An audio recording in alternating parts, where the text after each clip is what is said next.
Good morning dear student, welcome to the way of solution number one study channel West Bengal. তো আমি তোমাদের Dutton sir. তোমরা এখন পাচ্ছ জিকে ইউনিভার্স থেকে ক্লাস নাম্বার 65, 65তম ক্লাসে সকলকে স্বাগত জানাচ্ছি। তো এখানে আমরা নেক্সট জিকে জিএস প্র্যাকটিস করব। তো আমাদের যে ক্লাস রুটিন তোমরা পাচ্ছ জুলাই মাসে সকাল 7:30 থেকে আমার ক্লাস পাচ্ছ, এবং অন্যান্য ক্লাস রুটিন তোমরা একবার দেখে রাখো। সমস্ত ক্লাস তার নোটিফিকেশন এবং লিঙ্ক তোমরা the way of solution Telegram গ্রুপে পাবে, এবং আমরা যে পেড কোর্সগুলো করাচ্ছি সেগুলো তোমরা পাচ্ছ TW একাডেমি অ্যাপে। এই অ্যাপ তোমরা প্লে স্টোরে গিয়ে ডাউনলোড করতে পারবে।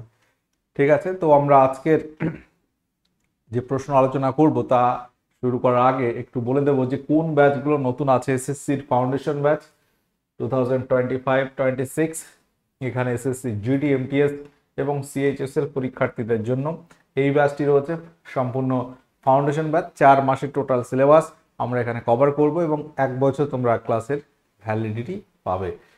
এবং ডাব্লিউবিপি কেপি পরীক্ষার্থীদের জন্য প্র্যাকটিস ব্যাচ কিন্তু চলছে, শুরু হয়েছে 9 জুলাই। এছাড়া আমাদের আরও অন্যান্য ব্যাচ রয়েছে। এসএসসি এসএলএসটির ব্যাচ আছে, এসএসসি গ্রুপ সি গ্রুপ ডির ব্যাচ রয়েছে। তো এগুলো তো আমরা বললাম কম্বাইন্ড ফাউন্ডেশন 5.0। তো এই ব্যাচগুলো কিন্তু অলরেডি আছে। তো চলো আমরা আজকে এমসিকিউ প্র্যাকটিস শুরু করি। কোশ্চেন নাম্বার 1, সমস্ত পঞ্চায়েত প্রতিষ্ঠানে কত শতাংশ পদ মহিলাদের জন্য সংরক্ষণ করা আছে? কোশ্চেন নাম্বার 1 সংবিধান থেকে বলতে পারো যে বিভিন্ন পঞ্চায়েতের কথাই যদি আমরা বলি সেখানে কত অংশ পদ মহিলাদের জন্য সংরক্ষিত আছে। প্রথম অপশন এ পাচ্ছি 0.5%, 1/4, 1/3, 1/5, অর্থাৎ শতকরা 50%, 25%, 33.33, নাকি 20%, 2 ভাগের 1 ভাগ, 4 ভাগের 1 ভাগ, 3 ভাগের 1 ভাগ, নাকি 5 ভাগের 1 ভাগ। তো মহিলাদের জন্য সংরক্ষিত আছে 1/3, অর্থাৎ 33.33%, অর্থাৎ 3 জনায় একজন, প্রত্যেক 3 জন সদস্য একজন মহিলা হতে হবে। এটা কিন্তু সংরক্ষিত আছে। অপশন সি এখানে সঠিক উত্তর হয়ে যাবে। পরবর্তী কোশ্চেন, নিম্নলিখিত কোন নদীর উৎপত্তি অমরকণ্টক পাহাড় থেকে? তিস্তা, নর্মদা, গোদাবরী, নাকি শতদ্রু?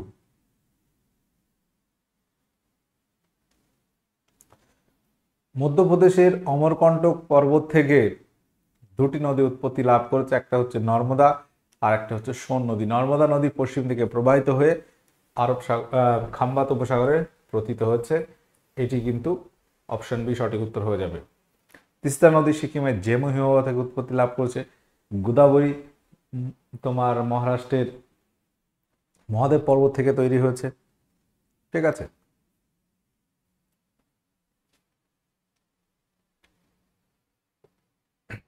নরোজ উৎসব কোন ধর্মীয় সম্প্রদায়ের সাথে জড়িত? বৌদ্ধ, জৈন, শিখ, নাকি পার্সি? কোশ্চেন নাম্বার 3, এখানে সঠিক উত্তর কি করবে? নওরোজ উৎসব কোন ধর্মীয় সম্প্রদায়ের সাথে জড়িত? প্রত্যেকে বলো এখানে সঠিক উত্তর কি হবে?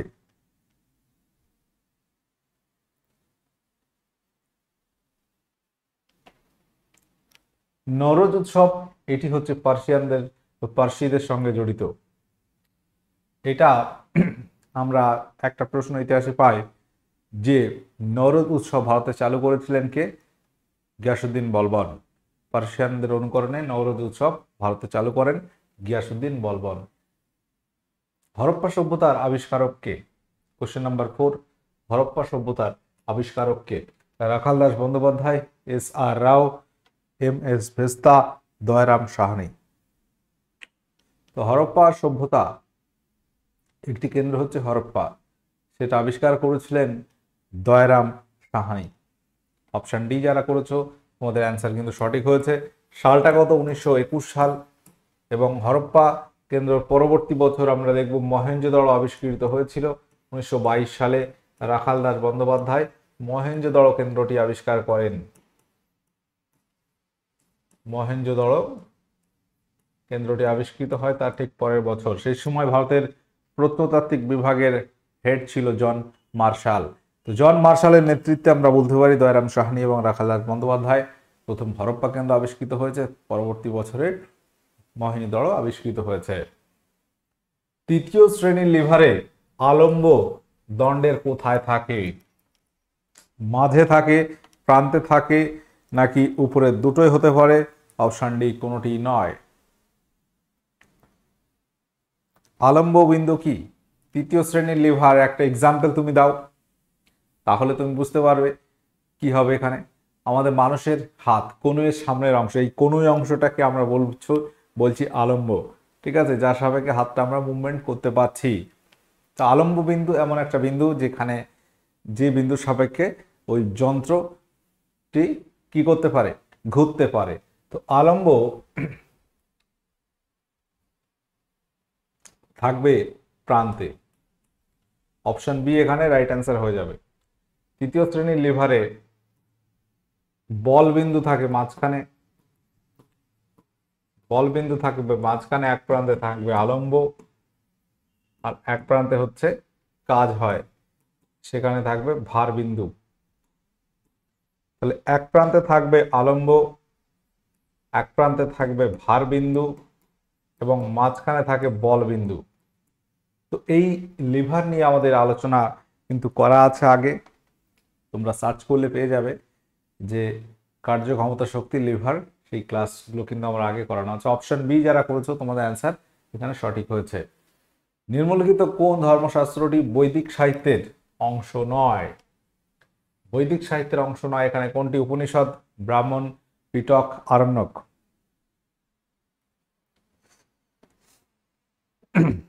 বৈদিক সাহিত্যের মধ্যে আমরা কি পাচ্ছি? বেদ। বেদ আমরা আবার চারটে ভাগে ভাগ করছি, একটা হচ্ছে ঋগ্বেদ, সামবেদ, যজুর্বেদ, অথর্ববেদ। আবার প্রত্যেকটা বেদ আবার চারটি ভাগে ভাগ করা হচ্ছে। ঋগ্বেদে চারটি পাঠ, সাম বলো, যজুর্বেদ বলো বা অথর্ববেদ, চারটি করে ভাগ আছে। ব্রাহ্মণ, আরণ্যক, সংহিতা, ঠিক আছে, এবং উপনিষদ। বেদের প্রত্যেক বেদের আবার চারটি করে পাঠ বা ভাগ আছে। ব্রাহ্মণ, আরণ্যক, তারপর হচ্ছে উপনিষদ, ঠিক আছে, এবং সংহিতা, চারটি অংশ। তো এখানে পিটক এটা তাহলে আমরা বৈদিক সাহিত্যের অংশ বলবো না, এটা হচ্ছে বৌদ্ধদের ধর্মগ্রন্থ। বৌদ্ধ ধর্মের যে ধর্মগ্রন্থ সেটাকে আমরা বলছি ত্রিপিটক। তাহলে পিটক হচ্ছে বৌদ্ধ ধর্মের ধর্মগ্রন্থ, পিটক হচ্ছে বৈদিক সাহিত্যের অংশ নয়। ঠিক আছে। উপনিষদ বেদের শেষ পাঠ, ওই জন্য উপনিষদকে বলা হতো বেদান্ত বা বেদান্ত বলা হয় কাকে? উপনিষদকে বলা হয়। ব্রাহ্মণ, আরণ্যক, সংহিতা এবং উপনিষদ, এইটা হচ্ছে প্রত্যেক বেদের চারটি করে ভাগ। নিম্নলিখিতগুলির মধ্যে কোন পঞ্চবার্ষিকী পরিকল্পনায় সময় লাইসেন্স রাজ শুরু হয়েছিল? লাইসেন্স রাজ অর্থাৎ লাইসেন্স দেওয়ার ব্যবস্থা একটা। বিভিন্ন ব্যবসা ক্ষেত্রে লাইসেন্স নিতে হয় না? তুমি যদি এখন গাড়ি কেনো তো গাড়ি চালাতে গেলে ড্রাইভিং লাইসেন্স লাগে, তাই তো? বা বিজনেস করতে গেলেও কিন্তু একটা লাইসেন্স লাগে। তো এই যে লাইসেন্স কথা বলা হচ্ছে সেটি মূলত এটা 1951-এ লঞ্চ হয়, কিন্তু এটা পঞ্চবার্ষিকী পরিকল্পনায় যুক্ত হয়েছিল। মনে রাখবে, দ্বিতীয় পঞ্চবার্ষিকী পরিকল্পনার সঙ্গে যুক্ত হয়। তো লাইসেন্স রাজের উদ্দেশ্য ছিল ভারতীয় শিল্পকে রক্ষা করা, স্বনির্ভরতা বৃদ্ধি করা, আঞ্চলিক সমতা নিশ্চিত করা। এটি দ্বিতীয় পঞ্চবার্ষিকী পরিকল্পনায় যুক্ত হয়। যদিও এটা প্রথম বলে যদি বলা হয় যে এটি লঞ্চ হয় কবে, 1951-এর দিকে, 1951 সালের দিকে হয়। সেই সময় প্রথম পঞ্চবার্ষিকী পরিকল্পনা চলছিল যদিও, কিন্তু এটা পঞ্চবার্ষিকী পরিকল্পনা অ্যাড হচ্ছে সেকেন্ড 5-ইয়ার প্ল্যানে। নিম্নলিখিত পর্যায়গুলির মধ্যে কখন হৃৎপিণ্ডের ধমনীর প্রাচীরে রক্ত দ্বারা সিস্টোলিক রক্তচাপ প্রযোজ্য হয়? সিস্টোলিক এবং ডায়াস্টোলিক রক্তচাপ আমরা যখন মাপি, যেটাকে আমরা ব্লাড প্রেশার বলি, তো রক্ত যখন যাচ্ছে তখন ধমনের গায়ে যে কি চাপ পড়ে, আর যখন ফিরে আসছে তখন কি চাপ পড়ছে, সেই চাপটাকে আমরা ব্লাড প্রেশার বলে থাকি, যেটা আমরা 120/80 mm/Hg যেটাকে বলি স্বাভাবিক রক্তচাপ। তার বেশি হলে হাই ব্লাড প্রেশার, কম হলে লো ব্লাড প্রেশার বলা হবে। তো এই সিস্টোলিক চাপ প্রযোজ্য হয় কখন? নিলয় যখন সংকুচিত হয় সেই সময় সিস্টোলিক প্রেশার হয়। আচ্ছা, নিম্নের কোন দেশটি সার্কের সদস্য নয়? সার্কের সদস্য নয় এখানে কোন দেশটি? আফগানিস্তান, বাংলাদেশ, ভুটান নাকি মায়ানমার? আমরা কয়েকটা ক্লাস আগেই সার্ক নিয়ে আলোচনা করছিলাম, south Asian association for regional cooperation. ঠিক আছে, তো রিজিওনাল কোঅপারেশন সার্ক, এখানে 8টি সদস্য দেশ আছে, তো এর মধ্যে কোনটি নেই? সদস্য দেশ মোট 8টি আছে। আমরা বলেছিলাম যে আফগানিস্তান আছে, বাংলাদেশ আছে, ঠিক আছে, ভুটান আছে, তাহলে এই তো হয়ে গেল। আফগানিস্তান, বাংলাদেশ, ভুটান আছে, তাহলে এখানে নেই কি? মায়ানমার নেই। ঠিক আছে, পাকিস্তান আছে, পাশাপাশি আমরা বলবো যে মালদ্বীপ আছে, শ্রীলঙ্কা আছে, আর কি আছে? নেপাল আছে, এবং আমাদের ভারত আছে। এই হচ্ছে টোটাল 8টি দেশ, এবং সার্ক গঠিত হয় আমরা জানি 1985 সাল ঢাকাতে, এবং সার্ক হেডকোয়ার্টার নেপালের কাঠমান্ডুতে আছে। অপশন ডি এখানে সঠিক উত্তর হবে। সদস্য নয় কোনটি? যখন কয়লা ও পেট্রোলিয়াম অপর্যাপ্ত বায়ুতে আর অক্সিজেন ঘাটতিতে জ্বালানো হয়, তখন দূষণ সৃষ্টিকারী কোন ক্ষতিকারক গ্যাসটি উৎপন্ন হয়?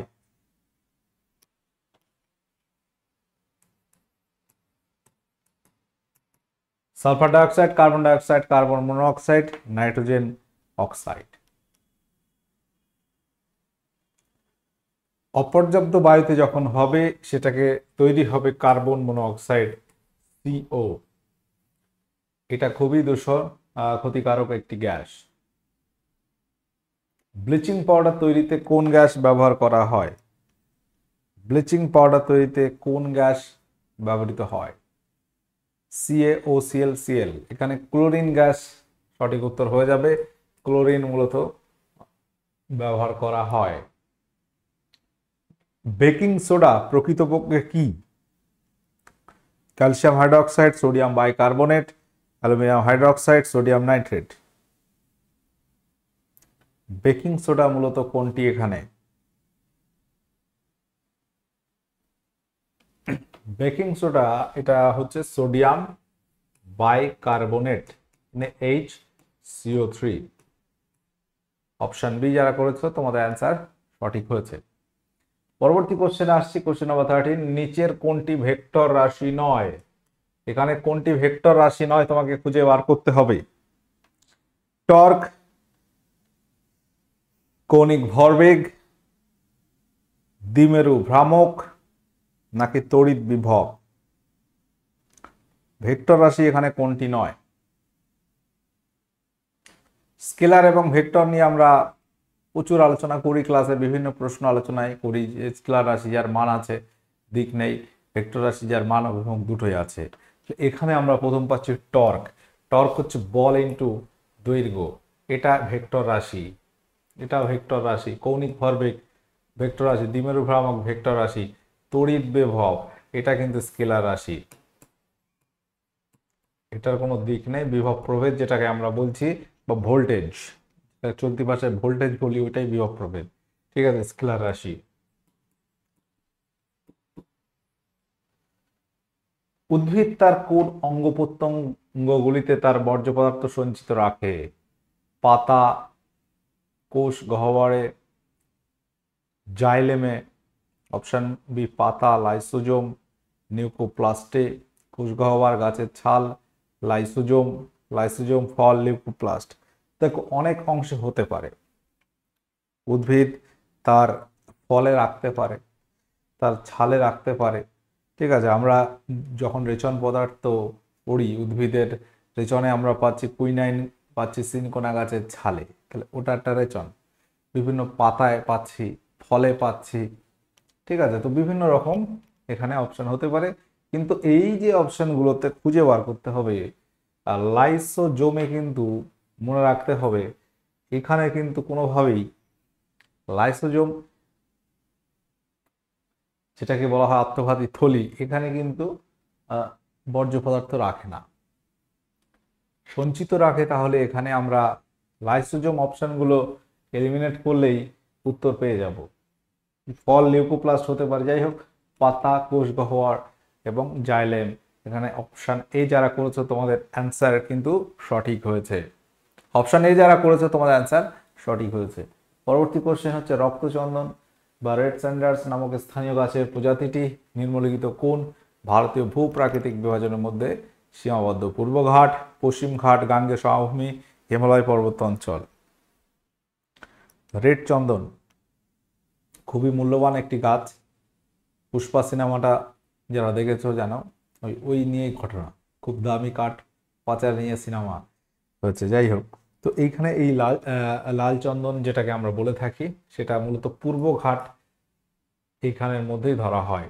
অন্ধ্রপ্রদেশ পাশাপাশি আরো অন্যান্য রাজ্যে এগুলো পাওয়া যায় বেশি। ঝাঁসির রানী লক্ষ্মীবাইয়ের স্বামী তথা ঝাঁসির রানী মহারাজার নাম ছিল কি? তাতিয়া টুপি, নানা সাহেব, গঙ্গাধর রাও নাকি দামোদর রাও? কোশ্চেন নাম্বার 16, ঝাঁসির রানী লক্ষ্মীবাই যার প্রকৃত নাম হচ্ছে মণিকর্ণিকা। ঠিক আছে, মণিকর্ণিকা। তো এই ঝাঁসির রানী যিনি ছিলেন, তো তার স্বামী তথা সেই ঝাঁসির মহারাজার নাম কি ছিল? উত্তর কি হবে এখানে? তাতিয়া টপি, নানা সাহেব কিন্তু নয়। উত্তর অপশন সি এবং ডি এর মধ্যেই হবে। ঠিক আছে, উত্তর হয়ে যাবে গঙ্গাধর রাও। অপশন সি যারা করেছো তোমাদের অ্যান্সার সঠিক হয়েছে, গঙ্গাধর রাও এখানে সঠিক উত্তর হয়ে যাবে। পরবর্তী কোশ্চেন, একটি কোন সার্কিটে বিদ্যুৎ প্রবাহের জন্য একাধিক পথ রয়েছে? সমান্তরাল, সম্পূর্ণ, শ্রেণী নাকি কন্ডাক্টর? তো এই যে অপশনগুলো আছে এর মধ্যে আমরা সঠিক উত্তর কি করতে পারি? আমরা একটা শ্রেণী সমবায় যদি আঁকি, এই একটা রোধ, এই একটা রোধ, এই একটা রোধ, এইভাবে যুক্ত হচ্ছে একটা বর্তনী, এবং এখানে তড়িৎ যদি চালনা করি, এই দিক থেকে তড়িৎ চালনা শুরু হচ্ছে, এখানে যাওয়ার জন্য কিন্তু একটা পথ, এটা শ্রেণী সমবায়। ঠিক আছে, সিরিজ লাইন, শ্রেণী সমবায়। আর যদি সমান্তরাল আঁকি তাহলে কেমন হবে? শ্রেণী সমবায় আমরা বুঝলাম এর একটাই পথ আছে, কিন্তু একাধিক পথ থাকে যদি সমান্তরাল সমবায় আঁকি। ধরো এই একটা রোধ যুক্ত হচ্ছে, এখানে একটা রোধ, এখানে একটা রোধ,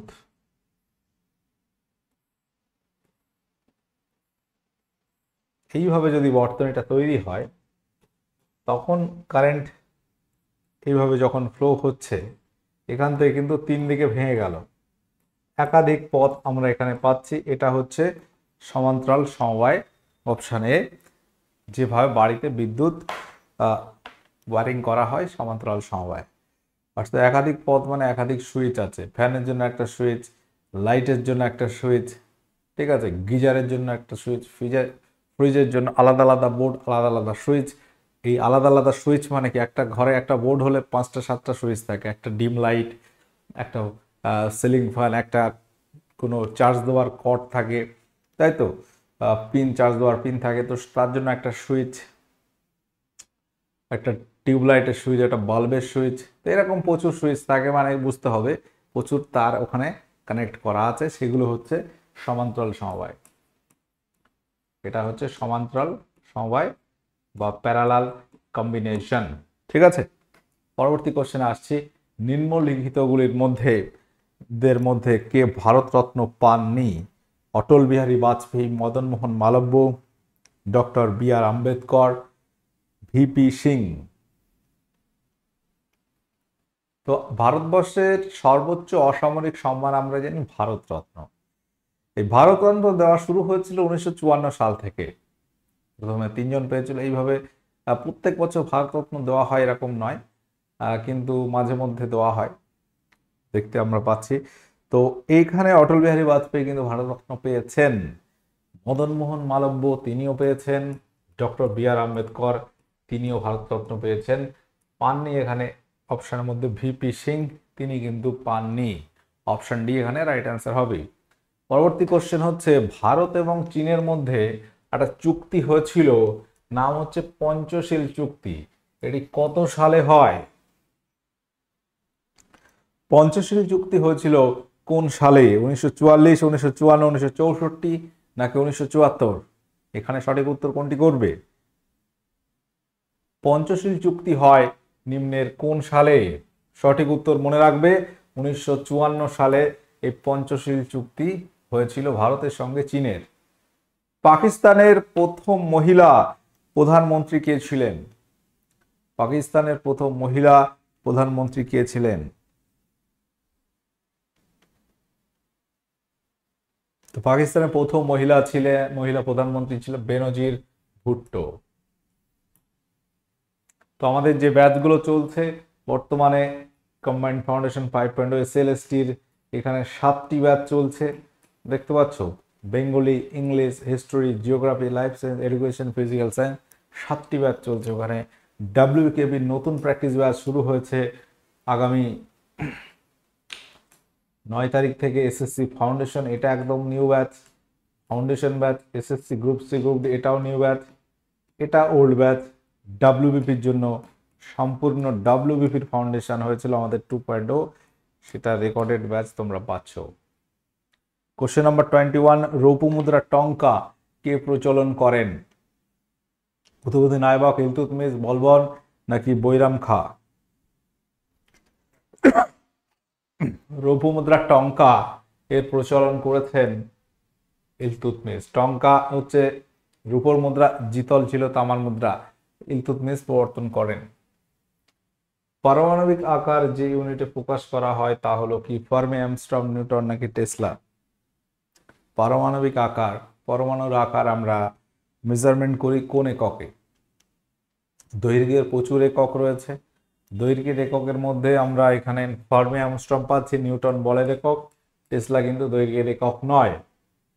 ফার্মি, এইটির সাহায্যে আমরা কি করি? পারমাণবিক আকার প্রকাশ করতে পারি। 1 ফার্মি মানে কত মিটার কেউ বলতে পারবে? 1 ফার্মি মানে 10⁻⁻15 মিটার। এটাকে তুমি যদি সেন্টিমিটার, 10⁻13 সেন্টিমিটার। 1 অ্যামস্ট্রম মানে হচ্ছে 1 অ্যামস্ট্রম মানে হচ্ছে 10⁻10 মিটার, ঠিক আছে। 1 ন্যানোমিটার, 1 nm, 1 ন্যানোমিটার মানে হচ্ছে 1 ন্যানোমিটার মানে হচ্ছে 10⁻9 মিটার।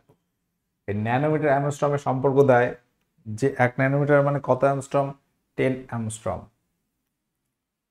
বলবন থেকে শুরু করে গিয়াসউদ্দিন তুগলক পর্যন্ত সকল সুলতানের পৃষ্ঠপোষকতা কে লাভ করেছিলেন? ইবন বতুতা, বদাউনি, জিয়াউদ্দিন বারনি, আমির খসরু। গিয়াসউদ্দিন বলবন থেকে গিয়াসউদ্দিন তুগলক পর্যন্ত, ঠিক আছে। এই নিম্নের কে তাদের পৃষ্ঠপোষকতা লাভ করেছিলেন? উত্তর হবে বদাউনি তো আকবরের সময়, ইবন বতুতা বহু আগে। উত্তর হবে আমির খসরু, যাকে বলা হতো হিন্দুস্তানের তোতা পাখি, যাকে বলা হয় তুতি হিন্দ বা হিন্দুস্তানের তোতা পাখি বলা হয় আমির খসরুকে। পরবর্তী কোশ্চেন, সংসদের সদস্য না হয়েও কেন্দ্রীয় মন্ত্রী হওয়া যায় এবং সেই পদে বহাল থাকা যায় সর্বাধিক কতদিন বা কত মাস? 1 বছর, 3 মাস, 1 মাস, 6 মাস। কোনো কেন্দ্রীয় মন্ত্রী হয়েছ কিন্তু সংসদের সদস্য নয়, পার্লামেন্টের কোনো মেম্বার নয়, সেটা রাজ্যসভা হোক বা লোকসভা হোক, তখন কি হতে হবে? সর্বাধিক থাকতে পারে 6 মাস। 6 মাসের মধ্যে ভোট হয়ে আবার সেই পদে যেতে হবে তাকে, নয়তো তার পদ খারিজ হয়ে যাবে। অপশন ডি এখানে রাইট অ্যান্সার হয়ে যাবে, ঠিক আছে। কোশ্চেন নাম্বার 25, একটি পালক, একটি কাঠের বল, একটি ইস্পাতের বলের মধ্যে শূন্য স্থানে কোনটি সবচেয়ে দ্রুত পতিত হয়? একটি পালক, কাঠের বল, একটি ইস্পাতের বলের মধ্যে শূন্য স্থানে, পয়েন্ট হচ্ছে এটা শূন্য স্থান, শূন্যস্থান মানে যেখানে বায়ু নেই। একটা বল সাধারণত একটা কাঠের বল একটা যদি পালক ফেলো, কাঠের বল আগে পড়বে। যদি কাঠের বল, লোহার বল আর যদি একটা পালক একসঙ্গে একটা ছাদে উঠে তুমি ছাড়লে তিনটে, ঠিক আছে, কিন্তু দেখা যাবে লোহার বলটা আগে পড়েছে, সব থেকে ভর বেশি ওর, তুলনামূলক ঘনত্ব বেশি লোহার বল, সে আগে পড়বে। কিন্তু যখন শূন্য স্থান হবে যেখানে টোটালি কোনো বাধা নেই, অ্যাকচুয়ালি বায়ুর বাধা পেয়ে তো পালক নিচে পড়তে দেরি হচ্ছে, যখন বাধা নেই তখন সবগুলো সমান দ্রুততায় পতিত হবে। নিম্নের নদীগুলির মধ্যে কোনটি বঙ্গোপসাগরে পতিত হয়? এটা তোমরা আজকের হোমওয়ার্ক করো। তো আমাদের প্রশ্ন আলোচনা আজকে এখানে এন্ড হচ্ছে। 26টি কোশ্চেনের মধ্যে তুমি কটি সঠিক উত্তর করতে পেরেছো একটু কমেন্ট করে জানিয়ে দেবে। তো আমাদের যে ফ্রি ক্লাস যেগুলো হচ্ছে পাচ্ছ তোমরা the way of solution TWS academy YouTube চ্যানেলে, এবং এই চ্যানেল দুটো তোমরা অবশ্যই সাবস্ক্রাইব করে থাকো। এখানে কিন্তু বিভিন্ন পরীক্ষা ওরিয়েন্টেড ভিডিওগুলোই তোমরা পাবে। পাশাপাশি আমরা যে পেড কোর্স করাচ্ছি TWS একাডেমি অ্যাপে, এই অ্যাপ তোমরা প্লে স্টোর গিয়ে ডাউনলোড করতে পারবে, এবং সেখানে আমাদের প্রচুর কিন্তু পরীক্ষা ওরিয়েন্টেড ব্যাচ চলছে, সেটা SSC হোক, স্কুল সার্ভিস কমিশন হোক, বা স্টাফ সিলেকশন কমিশন হোক, বা রেল হোক, WBP হোক, PSC হোক, সমস্ত পরীক্ষার ব্যাচ কিন্তু চলছে। NM GNM এর ব্যাচ হয়েছে, পাশাপাশি প্রাইমারি টেটের ব্যাচ কিন্তু আমরা করাই। তো প্রত্যেকে যারা কানেক্ট আছো ক্লাসগুলো করতে থাকো, ফ্রি ক্লাস। আগামী যে পরীক্ষাগুলো আছে যেগুলো ফর্ম ফিল আপ করার মতো তুমি এলিজিবল, সেগুলো অবশ্যই ফর্ম ফিল আপ করো, চেষ্টা করতে হবে, তারপরে কিন্তু সাফল্যটা আসবে। বিনা চেষ্টায় কিন্তু সফলতা আসবে না। আজকে তোমরা দেখতে পাচ্ছ বর্তমান যে পরিস্থিতি, একটা সময় ছিল বাসে আমরা যখন পড়াশোনা করেছি চলতে চলতে বা ট্রেনে শুনতাম ও পড়াশোনা করে কি হবে, এখন তো সব টাকা দিয়ে চাকরি হচ্ছে। তো কয়েক বছর পরেই পরিস্থিতি কেমন পাল্টে গেল দেখতে পাচ্ছ। চারিদিকে অস্থির একটা পরিস্থিতি, চাকরি চলে যাচ্ছে, পাওয়ার থেকে বড় কথা চলে যাচ্ছে, অর্থাৎ অসৎ পথে আর কি যারা চেষ্টা করেছে সে আলটিমেট একটা সময় গিয়ে ভুগছে। অনেক ঘটনা আমাদের চোখের সামনে উঠে আসছে। যাই হোক, অবশ্যই সৎ পথে চেষ্টা করতে হবে আমাদের, পরিশ্রম করো, সাফল্য পাবেই পাবে, ঠিক আছে? এই বিষয়টা মাথায় রাখতে হবে। চেষ্টা যারা করছে, চাকরি হচ্ছে না আবার হচ্ছে বিভিন্ন সেক্টরে, ঠিক আছে, PSC হোক বা অন্যান্য বিভিন্ন জায়গায়, কম হোক বেশি হোক চাকরি কিন্তু পাচ্ছে। হ্যাঁ, বর্তমানে অনেক পরীক্ষা পেন্ডিং হয়ে আছে, এবার লেট হচ্ছে এটা বলতে পারো, কোনো সিস্টেম নেই এখানে। আগে ছিল এই যে WBCS প্রত্যেক বছর হয় আর সময় লাগলেও হচ্ছে, বাট এখানে OBC কেস বা বিভিন্ন এটা ওটা কেসে হয়ে পেন্ডিং হয়ে আছে। যাই হোক, ফর্ম ফিল আপ যেগুলো তো হয়ে আছে অলরেডি, তোমরা অনেকেই বিভিন্ন পরীক্ষার ফর্ম ফিল আপ করে আছো, দেখতে পাচ্ছ রেলের NTPC পরীক্ষা হচ্ছে, আবার তার পরের পরীক্ষার ডেট আসছে। তো যেগুলো তোমাদের ফর্ম ফিল আপ করা আছে সামনে, অবশ্যই সেগুলোর জন্য চেষ্টা করো, আর যেগুলো ফর্ম ফিল আপ হবে আগামীতে সেগুলো তো অবশ্যই, যদি তুমি এলিজিবল হও অবশ্যই পরীক্ষা দেবে, ঠিক আছে? তো পড়াশোনাটা আলটিমেট করে যেতে হবে, ধৈর্য ধরে থাকতে হবে, দেন কিন্তু একটা রেজাল্ট তুমি পাবে, অ্যান্ড সেটা পজিটিভ রেজাল্টই পাবে, ঠিক আছে? সকলে ভালো থাকো, সুস্থ থাকো। আজকের সেশন এখানে এন্ড করলাম, দেখা হচ্ছে নেক্সট ক্লাসে। ওকে, টাটা, বাই।